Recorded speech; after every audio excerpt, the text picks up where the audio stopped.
The Putco bar-designed lower bumper grille insert in black is a good choice for any 09 to 14 F-150 owner who's looking for a quick, affordable, and subtle change to the front end in order to make it a little more personalized and custom. This grille is a pretty stealthy one that comes in just under the $100 mark with a stainless steel construction. Now, the installation gets 1 out of 3 wrenches on our difficulty meter, which I'll walk you through later on. Now, this grille insert here is going to completely replace your factory one, so you don't have to worry about picking up a less impressive overlay instead of the real deal. This is made from state-of-the-art rust-resistant stainless steel materials, which keeps it new looking for the long term, more so than an ABS plastic or lesser quality steel option. It's finished in black automotive-grade paint to protect against scratches, which is a huge bonus in my book, especially since it's the first thing rocks will be kicked up at. All of this comes in right around the $85 mark, which I think is a great price for a complete replacement.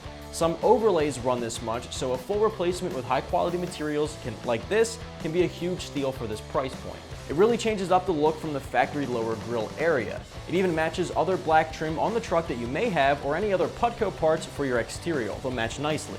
Now, it's easy to install with just simple hand tools like a 7/16" wrench and a 5/32 hex key, and of course no cutting or drilling is required, which means it gets 1 out of 3 wrenches on our difficulty meter. There are some exclusions, however, to what it will fit. This particular one won't work for Raptors, Harley Davidson models, or 2011 limited F-150s, but there are ones out there that work for those trucks. The first thing you need to do is pop open your hood to gain access to the back side of the grille opening.